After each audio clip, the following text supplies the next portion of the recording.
Again, we are talking today to State Assemblywoman Sandy Galiff and State Assemblyman Greg Ball. Mr. Ball, let me ask you, you're the Republican here, but you heard very pointedly there were 8 Democratic senators who didn't vote for this, and the gay population is saying, you know what, we're going to go after those senators in the next election. I was quite surprised. I really thought this would pass. Why not? Why did they not? I mean, I can tell you from and it's an intensely personal issue, and there's some politics behind it where you do have a governor who's looking towards re-election, and in many instances, you know, probably should have worked a little bit harder to get these votes. But in my opinion, this governor views this as a fundraising opportunity as well to get donations to his campaign, and that's why he trotted out this issue and really didn't follow through to get those votes. I also think that New York State should lead the way on civil union legislation. And I know that there are other states that have passed civil union legislation, and there are certain advocacy groups that haven't been happy with that because it's not equal to marriage in their view, and I understand that completely. But I think New York State in particular has an opportunity to pass the best civil union legislation in the state, in the country, and I think that you would see civil union legislation pass. In my instance, I have a very conservative district, a strong Republican district, and because of that, and out of the respect for my constituency, I voted no on the gay marriage bill. But I would also, at the same time, vote for a very strong piece of civil union legislation. I'd be happy to co-sponsor that with Assemblyman O'Donnell or anybody else. Ms. Galiff, you had voted no in the past on gay marriage. Right. You voted yes this time. What Right. changed for you? Well, I'd been a supporter of civil unions. I actually polled my district a number of years ago, but I actually think people are changing their views over time. And then I read a report from New Jersey where they did an analysis of civil unions and how it was working in New Jersey. And my goal was to make sure that everybody had fairness and equity. And they were finding with civil unions that so many people didn't understand it. They were not getting the equity either financially or medical situations. It was not working as it should have. So I actually changed my mind last I think we voted on it in June. Yeah. And then I, again, this time voted yes. We had to have another vote this year because it was extraordinary session. It came from the governor.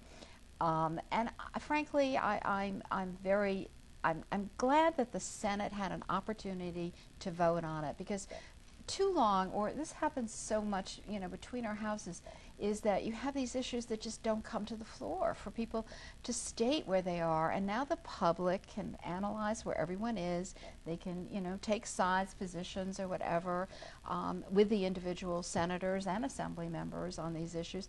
But at least it's there, you know, people understand it's out in the open, and we can go forward with this. I think over time, again, as I said, I believe that the public is changing. It comes along slowly. I think there was a poll fairly recently that said that New Yorkers now favor same-sex marriage by 50-some to 40-some, which is a change in relationship to the poll I took. So, so I think in the long run it will probably happen. It's just not going to happen right now. I was going to ask you, do either one of you believe, will it come back to the floor next year? Do you think this will be a couple of years before it happens, or do you think it'll never happen? I mean, I don't. I think after the next election, it'll definitely come to the floor again. What do you think? You don't I think so so? too. I don't Not think it will election be day, this yeah. next year, because you basically have the same people, and unless Right. 8 legislators, I think they need 8 Well, 8 more votes. votes, They right. need 8 more votes. So unless 8 more people pledge that they are going to vote a Support it. certain way. Some good government folks did say it was an exercise in democracy because It too was. many Yeah. bills are not brought to the floor unless they know they're going to be passed. Right. It's like the system it doesn't work the way it was meant to work, does it? Yeah, it absolutely doesn't. It's very unfortunate. You know, if most New Yorkers could come to the New York State legislature outside of just being entirely disappointed, I think they would be upset, and it would probably make a more efficient process, because our views, whether it be minority views within the majority, but they happen to be Democratic, or the views of the minority party, they're just not represented. And Sandy represents a little over 100,000 people. I represent a little over 100,000 people. Sheldon Silver represents a little over 100,000 people. Yet 3 men in the room who represent the same number of people as everybody else are able to make decisions for 20 million people, and it's just not fair.